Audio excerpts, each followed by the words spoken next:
साल 1950 project A119 US military ने seriously plan बनाया था मून को न्यूक्लियर बॉम्ब से उड़ाने का। और यह किसी मूवी का सीन नहीं बल्कि एक रियल सीक्रेट मिशन था। लेकिन फिर कुछ ऐसा हुआ जिसने यूएस मिलिट्री को अपना पूरा मिशन कैंसिल करने पर मजबूर कर दिया। आखिर क्या था वो रीजन, और अगर आज हम मून पर दुनिया का सबसे पावरफुल बॉम्ब लॉन्च करें तो क्या हम अर्थ पर सेफ रहेंगे या ये इंसानियत की सबसे बड़ी गलती साबित होगी।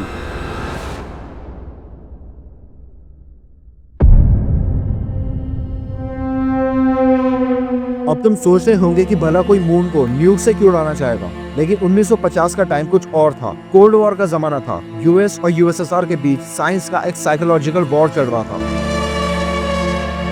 और प्रोजेक्ट A119 यूएस मिलिट्री का एक अल्ट्रा सीक्रेट मिशन था। आइडिया बहुत ही सिंपल था, मून पर न्यूक्लियर बॉम्ब गिराओ ताकि दुनिया भर को ये दिख सके कि हम स्पेस में भी डोमिनेट कर सकते हैं। जिसके लिए यूएस मिलिट्री ने world famous scientist Carl Sagan को भी इनवाइट किया था। साइंस के नाम पे जो ये प्लान बनाया था उसका असली मकसद था दुनिया को डराना और पावर का डेमोन्स्ट्रेशन। यूएस साइंटिस्ट को लगता था कि अगर लोग अर्थ से ही मून पर एक न्यूक्लियर बॉम्ब का ब्लास्ट देखेंगे तो वो यूएसए की पावर से डरने लगेंगे। लेकिन सच बताऊं तो ये सिर्फ एक दिखावा नहीं था, और अगर ये प्लान पूरा हो जाता तो आज हम मून को वैसे नहीं देखते जैसे अब देखते हैं। यूएस को ये डर था कि अगर न्यूक फेल हो गया या ब्लास्ट का साइंटिफिक डेटा गलत निकला तो ना सिर्फ एम्बैरेसमेंट होगी बल्कि दुनिया भर में न्यूक्लियर स्पेस रेस भी शुरू हो सकती है। लेकिन असली रीजन तो कुछ और ही था। चलो मान लो हमने किसी तरह से मून पर एक पावरफुल न्यूक्लियर बॉम्ब गिरा दिया, जैसे कि तेजाब बॉम्बा, तो क्या मून पूरी तरह से खत्म हो जाएगा? सबसे पहले तो ये समझो कि मून पर कोई एटमॉस्फेयर नहीं होता। इसका मतलब ना तो ब्लास्ट की कोई साउंड सुनाई देगी, ना ही कोई शॉकवेव निकलेगी और ना ही कोई फायरबॉल जैसी एक्सप्लोजन जैसे कि अर्थ पर होता है। बस एक साइलेंट और आंखों को अंधा कर देने वाली फ्लैशलाइट होगी जो अर्थ से भी विजिबल हो सकती है।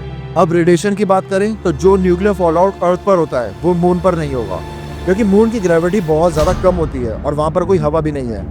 तो रेडियो एक्टिव डस्ट या तो सरफेस पे चिपक जाएगा या फिर हमेशा के लिए स्पेस में चला जाएगा।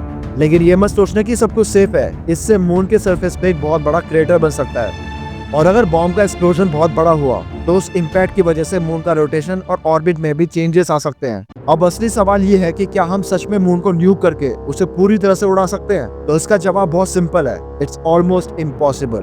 क्योंकि मून सिर्फ एक तैरता हुआ पत्थर नहीं है, उसका मास करीब 81 बिलियन टन जितना है। मतलब अगर हम मून को पूरी तरह से डिस्ट्रॉय करना चाहें तो हमें बिलियंस ऑफ न्यूक्स चाहिए होंगे, वो भी एक साथ। लेकिन मान लो अगर हमने एक अल्ट्रा मैसिव न्यूक का इस्तेमाल किया तो क्या मून का एक हिस्सा टूटकर स्पेस में नहीं जा सकता? अगर मून का कोई बड़ा हिस्सा टूटकर अर्थ की तरफ आए तो वो एक प्लेनेट किलिंग एस्टेरॉयड बन सकता है, पूरे के पूरे कॉन्टिनेंट्स को डिस्ट्रॉय कर सकता है और एक मास एक्सटेंशन बन सकता है। तो टेक्निकली मून को पूरी तरह से तो डिस्ट्रॉय नहीं किया जा सकता, लेकिन अगर एक्सप्लोजन की वजह से उसका कोई बड़ा हिस्सा टूटकर अर्थ की तरफ आए तो उससे हमारी सभ्यता जरूर खत्म हो सकती है। अब मान लेते हैं किसी तरह से मून डिस्ट्रॉय हो गया या अर्थ के ऑर्बिट से बाहर निकल गया, तो क्या उससे हमारी अर्थ को कुछ फर्क पड़ेगा? मून के गायब होने से हमारी अर्थ पर क्या फर्क पड़ेगा, इसके ऊपर मैंने वैसे एक डेडिकेटेड वीडियो बनाई है। लेकिन चलिए जरा शॉर्ट में समझते हैं। मून सिर्फ एक चमकता हुआ गोला नहीं है, बल्कि वो हमारी अर्थ को बैलेंस करता है। सबसे पहले टाइड्स, जो मून की ग्रेविटी से बनती है। अगर मून नहीं रहा तो समुद्र का फ्लो भी रुक जाएगा और कोस्टल इकोसिस्टम, मरीन लाइफ, ये सब कुछ डिस्ट्रॉय हो जाएगी। फिर बात आती है अर्थ के रोटेशन की। मून हमारी अर्थ को स्टेबल रखता है, उसके बिना अर्थ की रोटेशन बुरी तरह से इफेक्ट होगी। मतलब दिन कभी 10 घंटे के होंगे तो कभी 40 घंटे के होंगे। मौसम अनप्रेडिक्टेबल बन जाएंगे और क्लाइमेट पूरी तरह से कोलैप्स हो जाएगा। और सबसे डेंजरस पार्ट, मून के बिना अर्थ का एक्सेस स्टिल भी अनस्टेबल हो जाएगा, जो इवेंचुअली एक आइस एज या फिर एक फायर एज भी ट्रिगर कर सकता है। अब तुम सोच रहे होंगे कि अगर हम मून को न्यूक करें तो उसका इफेक्ट सिर्फ अर्थ तक होगा, लेकिन भाई स्पेस एक इंटरकनेक्टेड सिस्टम है, बिल्कुल एक डायनामो इफेक्ट जैसा। सबसे पहले मून का मास अर्थ के ग्रेविटी फील्ड का एक पार्ट है। अगर वो डिस्टर्ब हुआ तो अर्थ के ग्रेविटेशनल पुल में एक छोटी सी डिस्टर्बेंस भी सोलर सिस्टम के ऑर्बिटल बैलेंस को बिगाड़ सकती है। जैसे कि मार्स और वीनस के ऑर्बिट में वाइब्रेशंस आ सकती है और वो वाइब्रेशन प्लैनेटरी मोशन में लॉन्ग टर्म इंस्टेबिलिटी क्रिएट कर सकती है। और मान लो अगर मून के फ्रेगमेंट स्पेस में बिखर गए तो वो हाई स्पीड एस्टेरॉयड बनकर स्पेस में ट्रेवल करते रहेंगे।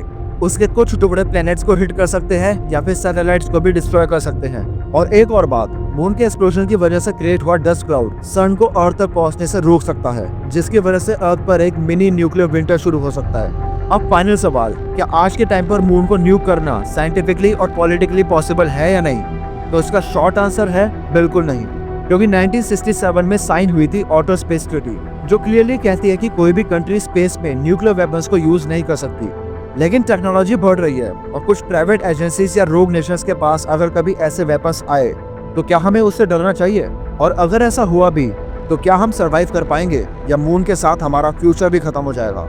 मून के गायब होने की वजह से हमारी अर्थ पर क्या इफेक्ट होगा, इसके ऊपर हमने एक डेडिकेटेड वीडियो ऑलरेडी बनाई है जिसका लिंक डिस्क्रिप्शन में मेंशन्ड है। और अगर तुम्हें ऐसी science related what if scenarios videos पसंद है तो वीडियो को लाइक करके चैनल को सब्सक्राइब जरूर कर देना, क्योंकि ऐसी कई सारी वीडियोस फ्यूचर में आने वाली है। Till then stay curious and all hail to the Cosmos.